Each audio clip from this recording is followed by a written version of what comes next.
My name is Lana. As you might have figured out, I'm like probably 85% of you not Florida born and raised. I was born and raised in Iowa. I spent the majority of my life, I heard a whoop, yay Iowa. And I spent most of my life in Missouri, which right next to each other. And I moved here 3.5 years ago. I live in Port Charlotte. Yes, we got hit by Ian. I'm fine. Everything's fine. So I was raised by an oil painter. My mom is an oil painter, and I don't have any formal watercolor training. I've done a lot of workshops and things like that, but most of it has been self-taught. My friend Amy here, we learned at a museum in St. Joseph, Missouri. So that's where I really got started. I came back after, you have children, came back to it after a few years and started painting again.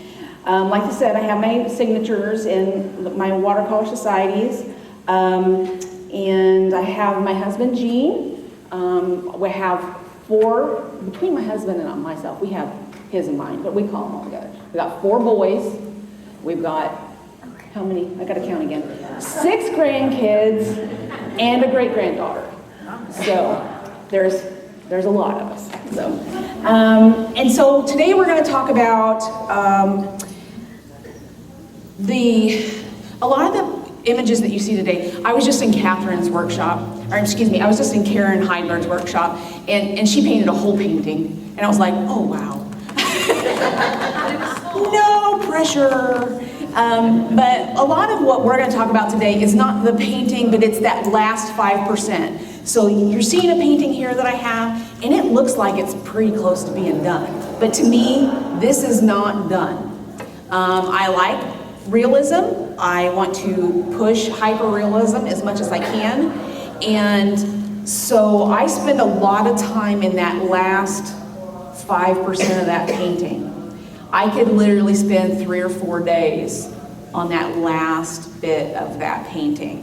And so we're going to cover some of those techniques that I do today. And now these techniques don't just apply to hyperrealism, to realism. They can also work for your loose watercolors, your landscapes, your seascapes, any of those sorts of things. So if any of you people down here are painting water, and I know you are, these also work wonderful for water scenes. So we could talk a lot about light, and we could do a whole workshop on nothing but light and how to achieve a brightness and a luminescence in watercolor with watercolor. However, the things I'm going to be doing today is going to be a lot of removing. It's going to be pulling back a lot or leaving a lot. I brought my palette. You're going to see my palette, and if you have any questions, I had some flyers, and I'm going to be really honest. I didn't think I printed enough because I didn't really think I'd have very many people here. So if you have any questions, feel free, or maybe you can take a picture of the person next to you. It's going to explain all of my colors. I want to touch on how I feel about colors, and that is that I don't really care about color. And so when you say, what color is that? Lots of times I'm going to say red. I'm better at it now because I get asked that question a lot, so I'm a little bit better at it. But I don't worry so much about the color as I worry about the value. I care about the value more than the color. I can paint a dog, and I can paint the dog purple, but if I get levels 2, 4, 6, 8, and 10, you're gonna know it's a dog. It's a purple dog, but it's a dog. If I get levels 0, 1, and 2, you're gonna say, what is that purple blob? So your value is way more important to me than that color. But I do have my whole palette here, and I do on that sheet, I did list what I normally keep on my palette. I don't limit it to that. I don't use a limited palette whatsoever. Now we're gonna have a lot of skill levels here today. So I may be talking about some things that you're like, well, duh. But there might be people that don't. So we're gonna kind of go from the basics all up to the most advanced things that we can do. The most important thing, probably, one of the most important things that you're gonna worry about is whether your paint is staining, and this is where your knowledge of paint is probably gonna come into better play than actually mine. Because if you're thinking ahead about a painting, and you paint with something super staining, and we all know the color I'm talking about is phthalo blue, and then you get and you're like, oh crap, I have to list that. Yeah, and I did that recently. I painted a painting where it was a girl underwater. Actually, it was this girl underwater, and I painted the whole background, and I was like, oh, it's beautiful, it's in, and I did it in a phthalo, and went, oh, that was really dumb. So, I almost never start over, but I started over, and that's where one of the first things that I always tell people is that almost every mistake can be fixed unless you paint an entire background in phthalo. So you're not going to get lifted up. And so you want to know, now it tells you, so like a 1 on your tube is like the least staining, a 4 is probably going to be your most staining. Those things matter to you. So if you know that you're going to be trying to lift a lot of highlights, you're going to want a lot of really tiny lifting at the end, this is probably going to be important to you. Now, having said that, if you paint something, maybe not a whole background, but if you paint something in phthalo, there are still options. We'll talk about those today. We still have options for you. But now, this is the first thing I teach in every single workshop that I teach. I tell everybody, there are no watercolor police. There are only people who think they are the watercolor police. They also may be on the board of your HOA. Sorry if you're on the board of the HOA. But my philosophy is, if it makes you feel good, just do it. Who cares? You know, it doesn't matter. That's what art's supposed to be about.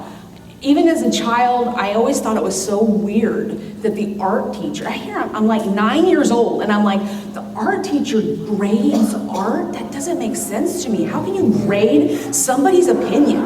So to me, this art is your opinion, and you can do whatever makes you feel good. Now, I have to give you the caveat. If you want to enter a competition, an exhibition, or if you want to be a purist, there's certain things you're not going to be able to do, and we're going to talk about some of those things today. So keep all these things in mind. I'll let you know when we have crossed a line, okay? The first and most easiest thing that you can do is you can save your whites. Now, I don't know if you can tell here, but I have this butterfly. I get asked this a lot. I used to do this a lot. So this painting, I did just on a white background. I used to paint on a white background a lot because in 2016 I had a solo exhibition. I had 18 months to fill 3 rooms with paintings, and a lot of watercolors paint like this. I paint like this, but I still had to fill 3 rooms. So to save a lot of time, I started out doing a lot of white backgrounds, and I learned very quickly to save that background, I needed to cover it. And so I just started covering it with some tracing paper. And that's going to stop me when I'm doing this. And I go over to my painting, because drip, drip, drip, drip, drip. Now when I have a background, I don't worry about it quite as much until you get that black background done, and you go like this and you drip and you leave that little ring in your painting. Yeah, it's really hard to make, so hard to fix. So, you know, tracing paper, a cheap thing of tracing paper will go a long way for you. Once you get your background done, or if you want to save your background, cover it so you don't do that anymore. So masking is probably the main way that you're going to save your whites. And I want to give you a few masking tips. I have some things masked out here, and I'll pull those off here in just a minute. These are the masking fluids that I use. These are Winsor Newton. Ooh. These are Winsor Newton. And I think this is the newer version of it than this one. People have a hard time with masking fluid, including myself. Now, masking fluid, the cons to these masking fluids is they leave hard edges, they leave weird shapes, they're hard to apply, and when you're done, you're like, wow, that looks like crap. You know, I saved white, but it looks terrible. So, a couple tools that you can use to apply. I don't know if you have a ruling pen. You can use a ruling pen to get those little fine lines. One thing I have found, it's kind of hard to get a real long fine line. You can also thin out your masking fluid, and that will help. Now, I have a friend who gave me this Pevio gum. And I've used it and it works great, but it's hard to get off. Man, it loves paper. I will say, don't leave it on here forever. Don't use a heat gun on it, and never put it on wet paper. Never, never, never, never do those things. If you leave it, I've left it on for a couple months before and I was okay. But I had a painting that I had started a few years ago, and I pulled them out the other day just because I wanted to see if it would come off. Yeah, no, it will live there forever. So if you're using a masking fluid, I'm going to give you a tip on how to get your clumps out of your masking fluid. First off, never shake your masking fluid. Never ever shake it. Yes, sir. Volume? Oh, it did? Okay, I'm sorry. Excellent. Okay, never shake your masking fluid because it's going to start to eventually solidify and separate. So you never want to do that. I'm always hesitant to even travel with my masking fluid. So when I do a workshop, often I'll buy a tube or buy a bottle when I get there, so I have lots of bottles. But one of the things that I do to get it thin again, you'll see gosh, it's all clumpy. I'll take a brush, handle of a brush, I'll swirl it around in it, and it catches all those clumps, and I pull them out and just wipe them off. You're wasting some masking fluid. Who cares? You're saving some masking fluid is what you're doing. And another thing you can do is you can thin it out with some ammonia. I've never done it. I believe that you can. And lots of people do it. I've never done it myself. This seems to work pretty well for me. I'm sorry, did somebody ask me a question? Okay, that's okay. And so that will help it keep it thin for you so you can get those finer lines. Now, after you mask, you'll want to make sure that it's good and dry.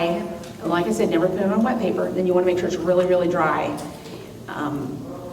These two have color in them. Some of the brands that you get may not have much color in them. You can always just take a little teeny dollop, a little teeny bit of watercolor paint, a non-staining paint, don't put Balo in there, and mix it in just so you know where your masking fluid is sitting, because sometimes it's hard to see without, tilting your head to see where it is.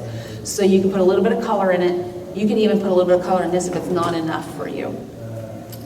You want to go through and this is what you do at the beginning. These are the beginning moments. If I want white, where do I want my whites? Now, after you do some layers and you want to save that layer, you can do some more on top of that. When you pull it off, you might pull off a little bit of your color. You might not. So it's just one of those things you just kind of have to practice with. And so the main way that I apply masking fluid is I have a couple brushes that I use. There we go. Here it is. These are cheap brushes. I think I literally got this at Walmart or something.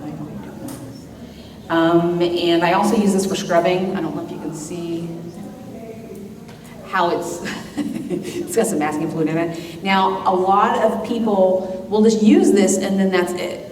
But I won't just use it and leave it. What I do is I wet it, I soap up my brush. So I just keep a couple of bars of soap here. These just literally came like a hotel soap. Load your brush with soap, dip in your masking fluid, and I'll put some up here. We'll put it up here.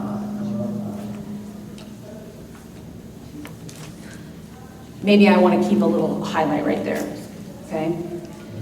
When you go to take this back off, you're going to want to do this. Don't do that. Because if you get that masking fluid in your water, then you're going to have masking fluid floating in your water, and then when you use it to do watercolor, you're going to get that masking fluid first off on your really good brush, and then you're going to paint it on your water. And you're going to go, why is there a spot in my big flat wash? I don't know. So what you're going to do is now you're going to just wipe that off. And now I'm a hypocrite because I'm going to do this. I always do that. I take 99% off and I just clean the last little bit off with that. And that usually works pretty good. Now that one is just a little crappy, whatever. This one I actually bought, it's a Hobby Lobby brush. And somehow I ended up with this brush.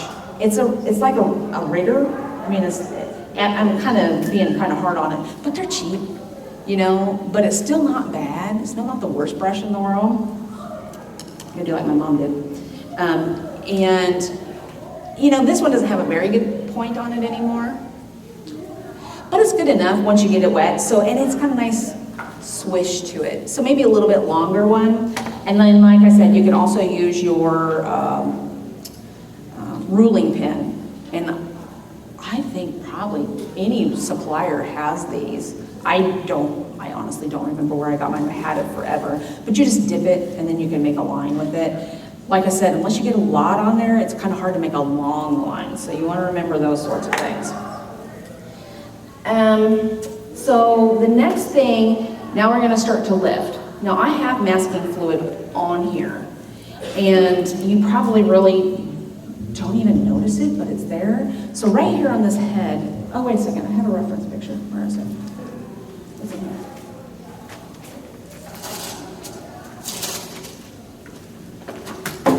Sorry about that. Can you see my reference? Okay. So my reference, it's very light around it. That's kind of hard to do, to save this white and then have it kind of radiate out like that, but then have a nice big flat wash on the rest of it. This is a big metal toy, you know, so it's gonna have a flat surface to it. So you kind of need to get a big smooth surface, but it's hard to do when you're painting around something. So I do this frequently. Okay, so now most people would just lift this right here.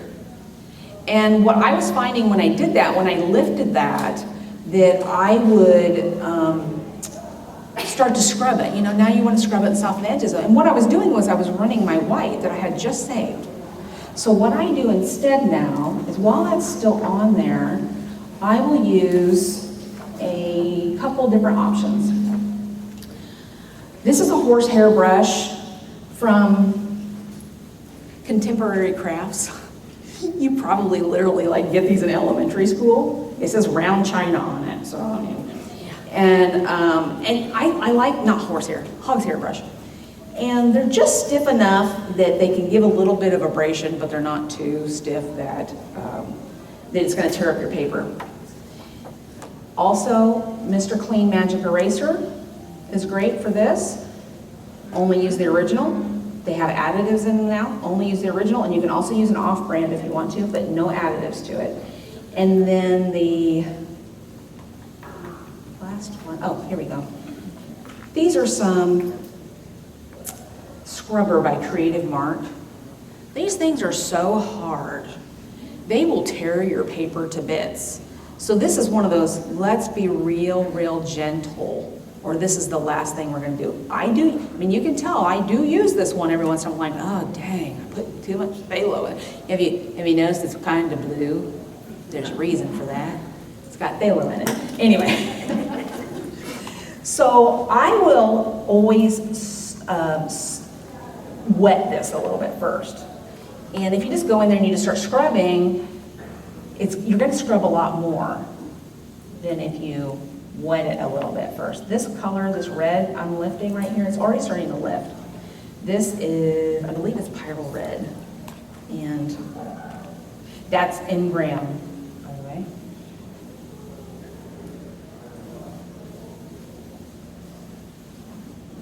It's already lifting a little bit. Now, whenever you go off on this tiny bit of a tangent, you're taking your water, you're going across here, you drip it on your background because you forgot to put your tracing paper on there, and the first thing you go is, oh crap.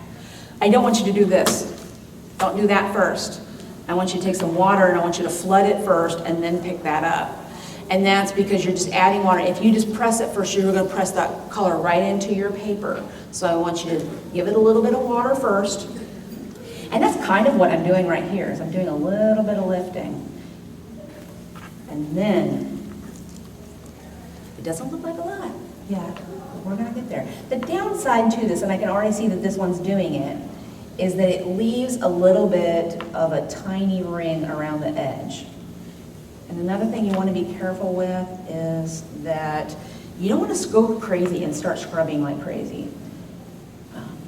Because you can take away some of your sizing, away some of your paper, and it will change the surface of your paper. So like, let's say I have to come back in. There's some places here where I'm gonna have to come back in, and after I scrub out, I have to put a little bit of dot in it to do a low light.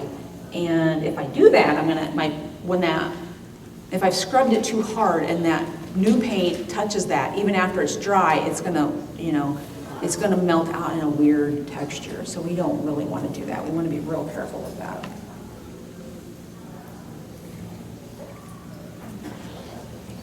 I'm gonna reference back in again. Now in this reference picture here, I'm working on this area right here. There's a lot of little highlights right here. This is really smooth. This is probably what this looked like when it was brand new. And it's not brand new. In fact, when I buy 10 toys, I get them really cheap because I always want the crappy ones. I'm like, oh, does it have rust on it? No, it's in mint condition. And I'm not interested. So.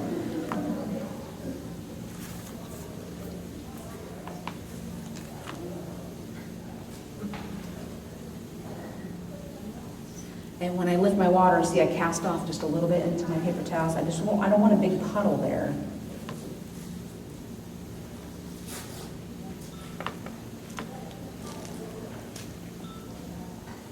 Okay, I'm gonna go a little bit wider now.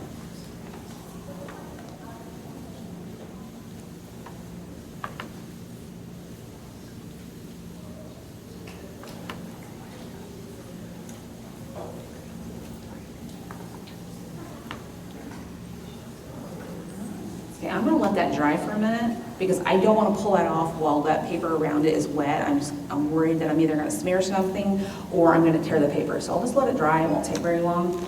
And in the meantime, I got some masking that I left on right here. It actually looks pretty good with the masking on it, to be real honest, but I don't think you want to leave it on there. So you can use, for years, I just used my finger and then. But that's really bad when you get into a really dark area. You can smear it when you're pulling it off.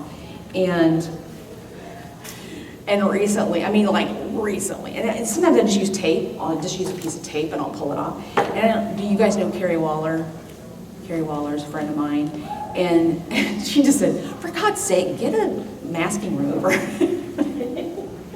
Okay. So, and these are pretty cheap. This is actually a Cheap Joe's version.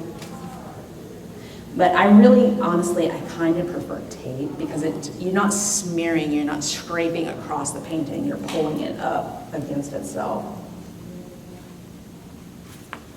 Now that's really bright. So what we need to do is after you pull off masking, what you're frequently gonna have to do is you're gonna have to go back and touch up. The brushes that I use, it's on your list. These are the main brushes that I use. They are Black Velvet Silvers. They're here at the trade show today. I use mainly 2, 4, and 8. 2, 4, 6, and 8. But probably most of the time, I'm going to use 4 and 8. The majority of the time. I love these brushes. They just last forever. I'm still using the brushes that I was gifted, I think probably 5 or 6 years ago. They will last for eternity for you.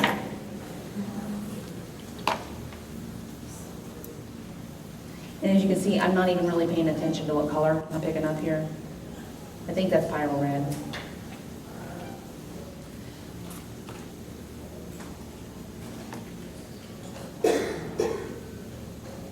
And recover some of those edges. So these edges, you're going to have these, they're not going to be the right shape. Generally, they're not going to be the right shape. So you just have to be real careful, come in and soften up the edges of it.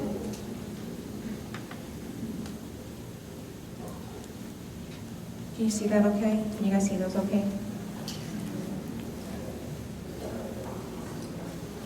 You are adding paint or are you just moving paint? I'm adding it and moving it. Both, yeah.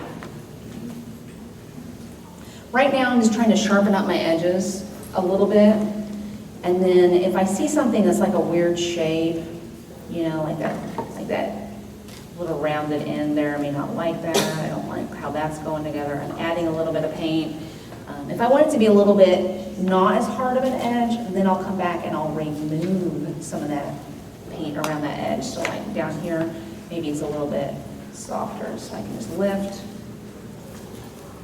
and soften those edges. Either way, it just depends on what your reference is like.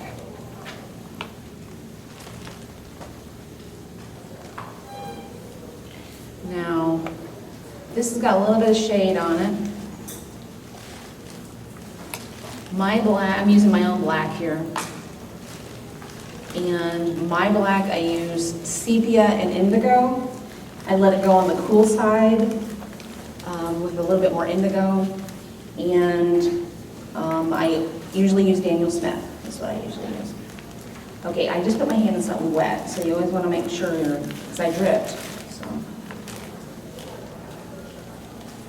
And I'm just painting back over these areas down here. I don't want to go out into, I don't want to do a wash over the whole thing, because if I do that, it may bleed into it.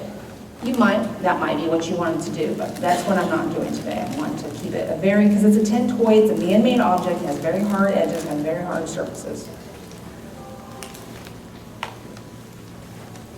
The light's coming from this direction over here, it's wrapping around, so it's going to be brighter over here. So now I'm going to start to lighten this up just a little bit.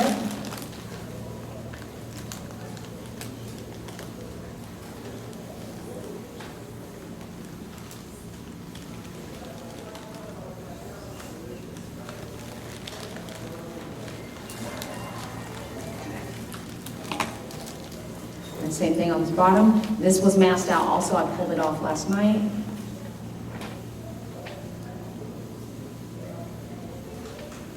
And when I'm doing this, I'm lifting a little bit of that red. It's coming into it, it's bleeding a little bit, but I don't really care right at the moment. I just feel like it adds a little bit of, this is where us hyper-realists, we feel like we're being all loose, you know? This is me being loose. I once painted an American flag painting, and there was one spot where on one of the stripes, I touched it, the red stripe, and I was doing some shading in the white stripe, and it bled out into the red bled out into the white, and I left it, and I was like, I feel so proud of myself. It made it look interesting. And my husband looked at it, and the first thing he said was, what happened right there? Thanks a whole lot, dear.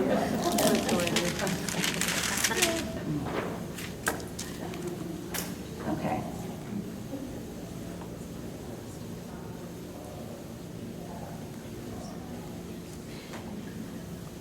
You know, as realists that like to paint with tiny brushes, they always give us a hard time. We're the redheaded stepchildren, by the way. But my saying is always, little brush, little mistake. So you're going like this, dude. You're running a whole sheet of paper. I'm running a 1/4 inch of a sheet of paper. So I'm just saying. Okay, so we're gonna let that sit for a little bit. The Mr. Clean Magic Eraser. Now, Mr. Clean Magic Eraser, if you've never used it, you can at times take your paper back to pretty much down to white. And it's probably one of the best things that's happened to watercolor in 100 years, I really do think. It makes us look not so stupid at times. So as you can see, I got a lot of magic eraser. Now, there's caveats. Like I said, make sure that you don't have anything else in it. They have fragrances, they have coloring, they have Dawn dish soap in it, they have all. Get the original and only get and you can also get like store brands. So Cheap Joe's, they started selling their own brand because they couldn't get it. They could never get it. They could never get the original. They could always get the other stuff. So they have it themselves. And you'll want to have such a light hand with this. Now we're going to use this a little bit more as we mask off some things. But right now, you can also use this around lifting. So down here in these marbles, can you see this? I'm going to have you probably zoom in. Can you zoom in just a little bit down here for me? I believe it's zoomed in as far as the. Oh, it is?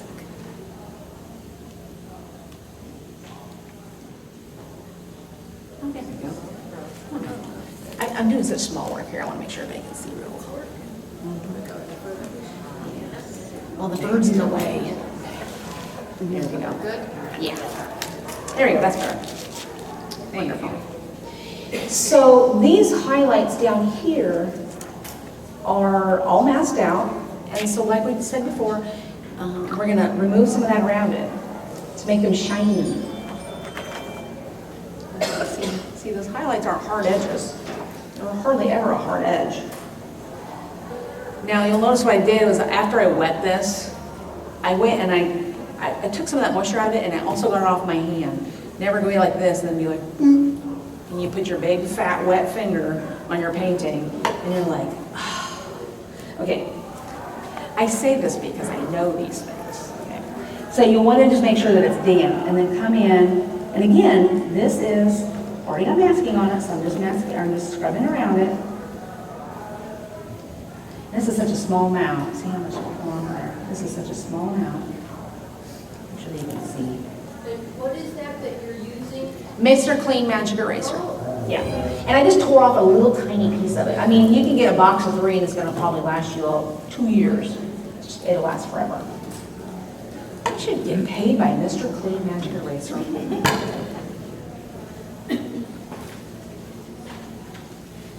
I've even done this where you know those, the little clippies? They called them roach clips, but you know, the little alligator clips. I've even taken those and put them in a little alligator clip and made a little teeny tiny and used this to scrub because I needed a little tiny area. I have issues, so. I'm sorry, it's a little hard for you to see what I'm doing there, but you kind of get the gist of that. Is Mr. Clean wet or dry? It's wet. Yeah, it's always just a little damp. If you get it too wet, it's gonna bleed out and you're gonna get too big of an area. So you wanna get most of the moisture out of it. Try to zoom in a little more. If you want. My hand's over, I'm just kind of hard for Ooh, wow, look at that. Look at you, girl. Let me get this out of the way. Let me forget. Zoom back. Is that too much? There we go. No, this will work.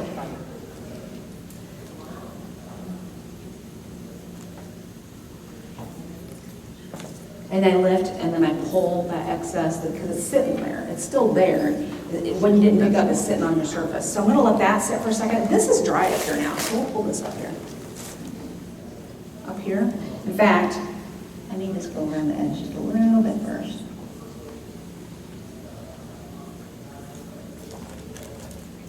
Now, rather than using the pickup tool, which I don't love, I use it because Carrie don't let me. So I just use a piece of tape often. Now this is just the regular painter's tape. And I've been using it a lot lately because I ran out of art tape. And I went, damn, I have art tape. And I don't have an art supply store near me. So, there we go, it's off. So I just went to my cabinet and pulled this out. And I'm actually liking it a lot better. It's just tacky enough that you don't get bleed. I'm not getting bleed underneath of it, but it's strong enough that it will, you know, it stays down, but it's not too sticky that you can't pull it back up. I wouldn't leave it on there for a really long time. I wouldn't leave it on there for eons. And something I learned that traditional masking tape, you know, the good old cream colored masking tape, I learned a really, really hard lesson on that. Because I used it for years. I had an old roll, and it wasn't super sticky, and I would put it on my hand. I was like, oh, it works great, it works great. 5 years later, those paintings now are collecting dirt around the edge, so I had to remat them so that my mat now covers it, because I used to let them be outside. Yeah. So don't do that. Don't use regular masking. So just be cautious. Don't leave it on there too terribly long if that's what you're gonna do. Now, see, you can see that this has still got a hard edge right here. See how I said you can have a ring around that edge? This is where we're going to use this one. This is that Creative Mark scrubber. I'm going to show you how rough this thing is. If you're going to do this, make sure it's wet and just, oh my gosh, use the lightest touch you possibly can. This thing, it's a paper destroyer. See? Can you see where? I'm barely touching it. Look at that. This is like the emergency. I'm like, oh my God, I have too much paper over there.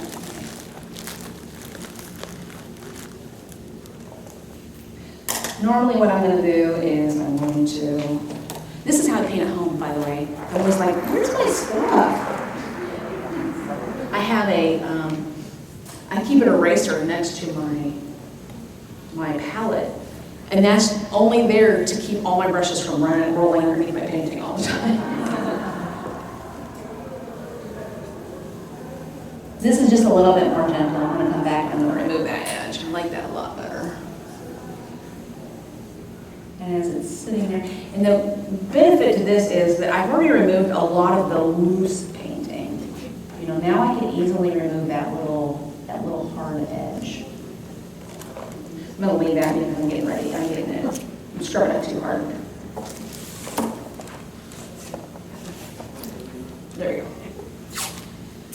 Now we're going to remove these highlights down here.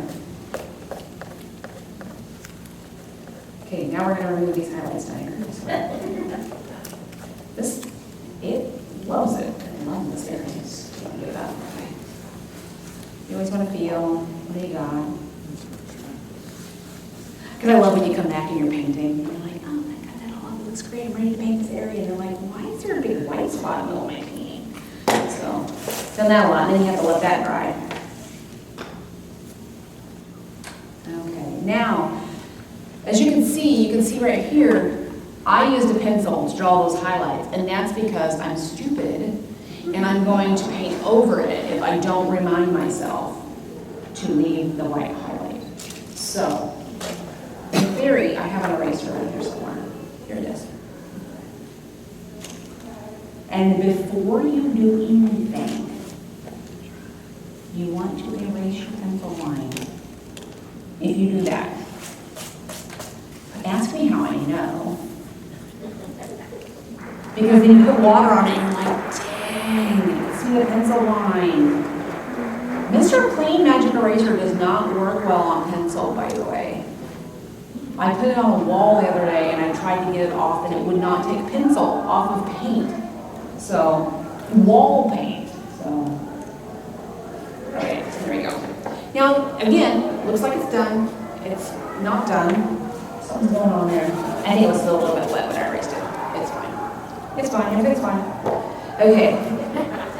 So, since we have tape out, one thing I really like to do, I just look at our reference here. In our reference, you can see that we have, especially like this one right here, you got some little highlights.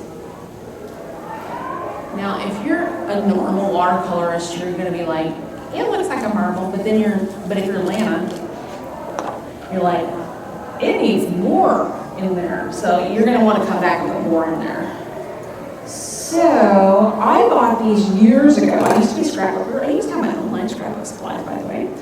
And of course I did, because that's what I do.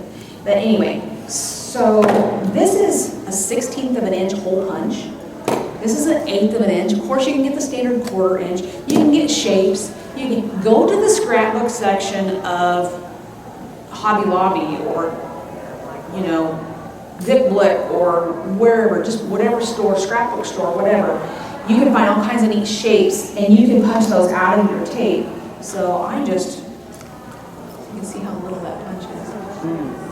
It's a little teeny tiny. This is great for highlights. That's all I've done. So you want to make sure you fold that over. See how little that hole is. And another thing I like about using this tape is I can use it a few times. If you use just regular white art tape, it's like it's a one and done sort of thing. If you pick it up and you try to use it again, it gets water underneath of it and it screws up your painting. So I'll just put it right there. Now this is where your Mr. Clean is going to shine. Again, let it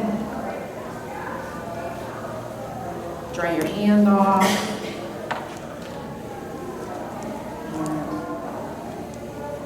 Give it a little scrub. Before you pull it off, dab it off a little bit. Gently pull it off in case you bled. Now you have a little highlight right there. And you can do this with shapes. So like if I wanted this to also be a curve, which we're going to do that here in a second also. So if you wanted to do a curve, like on the back of this neck right here.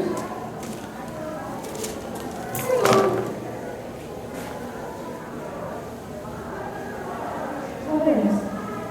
I don't have to do that stuff. here.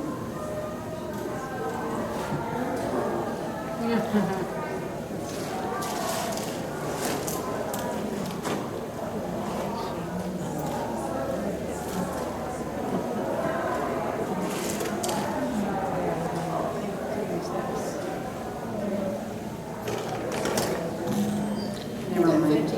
Okay, thank you, dear. So, you can also cut this into a shape. Here's a good spot for this. Let's see if we can find a better spot. You know what? This got a scratch. Let's put it this way. This got a scratch up here.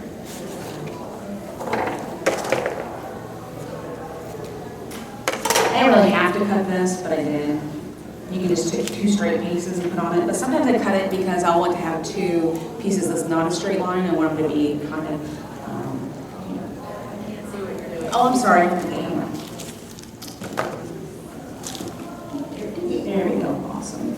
Again, Mr. Clean.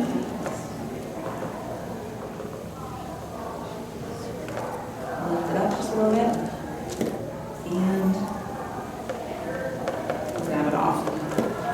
One thing you want to make sure is you're not going over the edge of your tape, and make sure that you aren't going too far. You'll want to make your tape stop where you want to stop, because you'll pull it off and you're like, wow, that line is 4 times longer than I intended for it to be. And you have to go back and repaint it.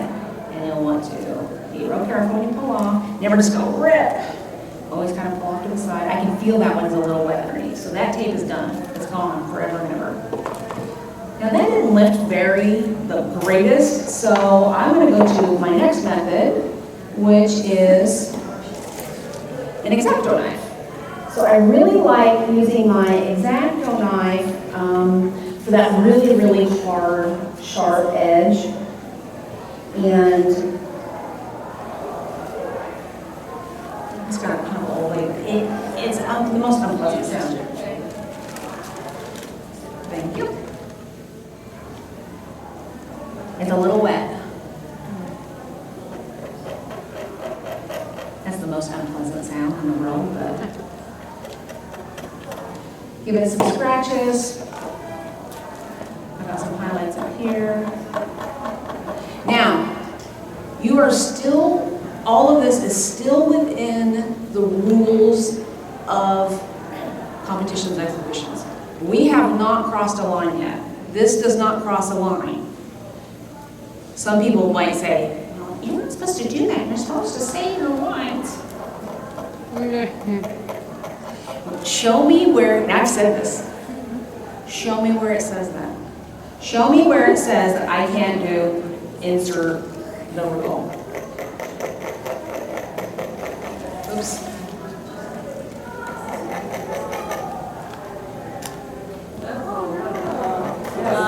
That's the police. What's that? That was the police. And then down here on this wing, can you see, we got a little highlight right there. Now I'm not going to do this with this brush or with this knife, because once I scrape that off, you're changing the surface. So the downsides to using this, once you do this, you probably are done. This is probably it. You really scraped up your surface. You are probably not going to be able to paint over it again, and you're done. It's forever and ever, amen. So use this very sparingly. This is when you get down to the end, and you want to.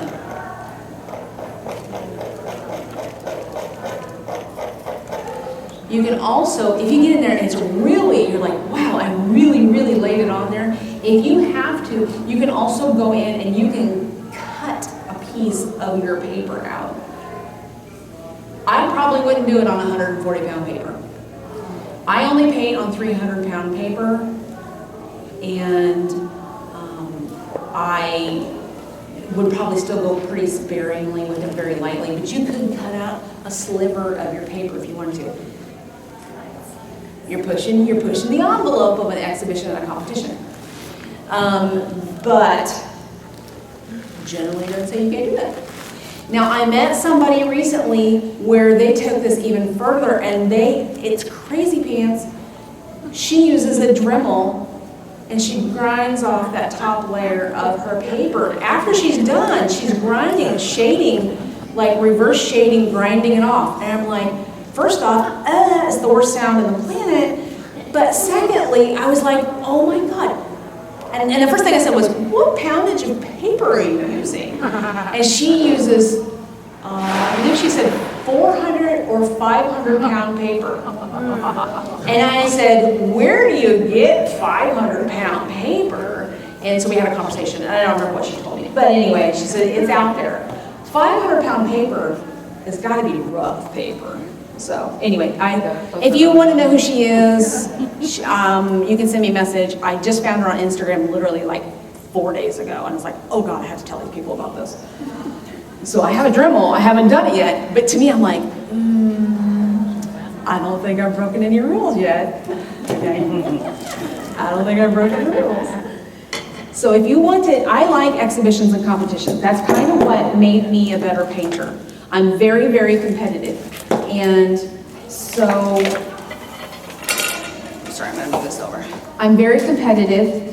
And so if you want to make yourself a better painter, put yourself in an exhibition. So about, it would have been 2017 or 2018, I had entered NWS for like the 6th time. I didn't get in again.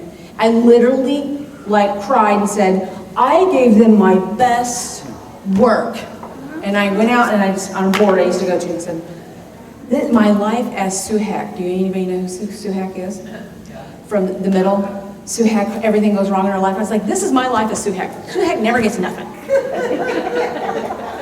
And then the catalog came out. My husband's my biggest fan, and my husband was just like, he was furious for me. You should have been in that show, blah, blah, blah, blah. And then the catalog came to me in the mail, and I just kind of handed it to him, and I went, And he and his face was like, yeah, there's a reason why you weren't in that show, because I wasn't good enough. But those people, being in those competitions made me a better artist. So if you want to be better, compete against other people. And now, having said that, now I'm going to teach you a couple things. You're going to break some rules. Once you do this, you no longer can get your TWSA signature. Okay. If you really screwed up, and I have really screwed up. Let me tell you about a painting I did. I was doing a state fair. I'm from Iowa. Iowa State Fair is probably one of the biggest things in Iowa. It's August of every single year. And I took pictures of the food. Iowa Fair food is like a big deal. Like it's like a quarter mile of just food, okay? I took this really cool picture. I'm painting this girl, and I'm doing the grass, and I get partway through it, and I'm like, what blue was I using? I don't remember. And I ran out, so I'm going through all my tubes, and I'm squeezing them out, and I'm doing this. And I'm like, okay, that was the one. And I took it back off, and I did this. Okay, I'll do this. I did this. I opened it over my painting. I'm so stupid. I still think it's probably one of the dumber things I've ever done. Well, in painting. I mean, if we're gonna make a list, it's way down there. But anyway, so I opened it and it literally squirted out onto my painting, onto the leg that took me, I painted over and over and over again. And so I stained it. It was a staining paint. I don't remember what it was, probably phthalo. And I stained it. I was like, what am I gonna do? And so I knew, I sit there and went, okay, well, I was gonna enter it in TWSA, but I can't now because Transparent Watercolor Society of America has to be transparent. If you're not painting on transparent watercolor, it's not transparent. So I couldn't enter it. So I had to make a decision. Okay, well, I just run the competition piece. By the way, it never was in any show, and it wasn't very good, and it never won anything, so don't worry about it. But anyway. But I got some of this, Cora gave me some of this. Wow, it's really dirty. Cora gave me some of this a few years ago, and there's cold press ground, and there's watercolor ground. And I have used this a lot. I really, really like this. So I'm just gonna put this on this painting because I don't care. I got all my signatures, I don't care no more. Okay, anyway. Whatever. So let's see, we'll just put a highlight somewhere. It's like putting liquid watercolor paper on your painting. So you can come back and save a little spot here. Now, there's been times where I've went in before I started using all these techniques and I would just go boop, and I just put that would be my highlight. I would just like cheat a little bit.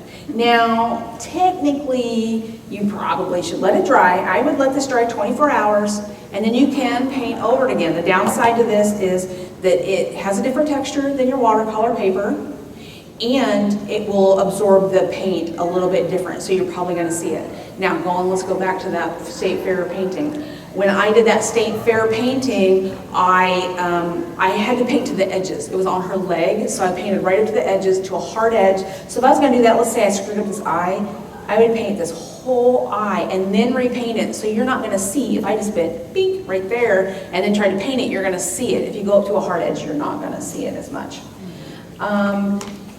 And then the really, really, really ones that are really gonna get the people are gonna be like, you're not a watercolorist.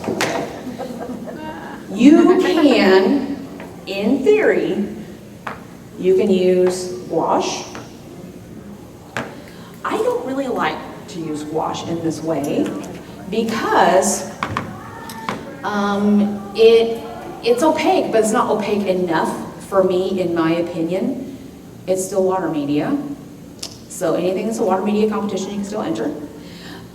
You can use a little bit of acrylic, so white acrylic paint if you wanted to. Now your feet are fully into, I don't care about the establishment, I'm gonna do whatever I want. Wait, I'm gonna go even further than this in a second. So you're gonna be like, I'm fully in it, I don't care. Guess what? It's still water media. National Watercolor Society is still gonna accept you into their international because they take water media. We've had full acrylic paintings in our watercolor, National Watercolor Society exhibition. We've had nothing but acrylics in them. Not very common, but we do. So it still qualifies.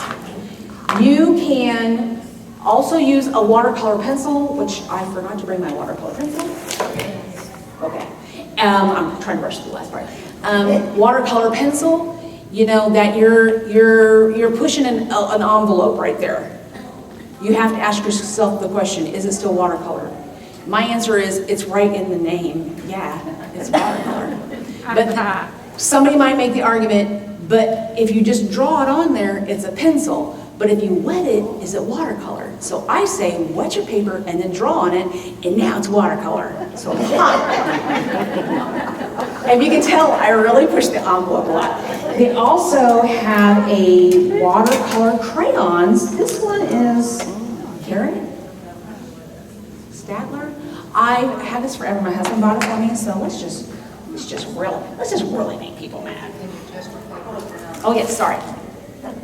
You can just put a little dab on there if you want to. Now, a lot of people are going to say, oh, well, that's not watercolor. It's right in the name. Okay. Show me where it says that I can't do that. Now, if you really don't care, what people think of you, and if you haven't figured out, I generally don't, you could go back and use a gel pen. Everybody's like, oh my God, she said gel pen. You just committed. You're now no longer you're now water media. You're now mixed media. But if you're doing something, a card for your mom, do it. Who cares? Do whatever you want to do. If you want to be in competition, you're not going to be able to use a gel pen. But, you know, you do, again, we're going to go back, make a circle back. You know, there are no watercolor police. Number 1 rule, there are no watercolor police. Number 2 rule, paper is not precious. So you can spend a lot of money on one sheet of paper. You can go out and you can spend $15 on one sheet of paper. When you cut it in half, it's $7.50 each. It has 2 sides, that's $3.75. You cut those into half, you're at $1.75. Okay, and it's got 2 sides. Okay, so just remember that when you make that paper smaller, if you can't invest $1.75 to make yourself a better watercolor painter, then we need to have a discussion. Anyway, did anybody have any questions? Yes, ma'am. I found a new medium that I like. It's Dr. P.H. Martin, pen and ink, white. The bleed, They make the same product, it's called Bleed Proof.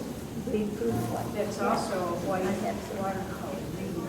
It's made by So Dr. for the P.H. people that's watching at home, she's saying that she uses PH Martin and it's called white, It's called pen and ink white. pen and ink white. So it says pen and ink in it, so I'm gonna say you're gonna get into mixed media at that point. But if it brings you back to a white and you're like, I just wanna hang this on my wall and I wanna save it, I think you should do it. I mean, at the end of the day, I want them to have fun. And I want people to not be frustrated with the medium. And if I have people who come in and they've never painted before and they're so frustrated because they're not making a masterpiece, and that's really, really sad because you're not gonna make a masterpiece, you're gonna make crap. You know, I was entering crap into National Watercolor Society and thinking I was really, really good, and I really, really was okay. I wasn't gonna say I was bad, I was okay. But, but if you're not having fun, you're not gonna keep doing it. So whatever keeps you having fun. Now, again, if you wanna do competitions, you have to make yourself stop doing that, because you're gonna get kicked out. And that's probably, I've had friends who told me they got kicked out because they broke a rule they didn't know they did, and it was embarrassing for them. And we're talking big names, so, Miss Amy. Is being kicked out permanent? And being kicked out, is it permanent? You have to do something really, really bad to be permanent banned from what's that? What is really, really bad? I didn't know this is where this was going. Probably a threatening letter or something, I don't know. But what you would get kicked out of an exhibition, let's say if you broke a rule and you sent it, you would not be able to, and you sent your painting off, you've paid to send that painting off, and then and then you can't be in the exhibition, so you've spent the money and you can't be in it. If you break a rule, then they can ban you for a full year from those exhibitions, so. Okay, we're all out of time. If anybody has any questions you want to ask me afterwards, you're welcome to. Thank you, everybody.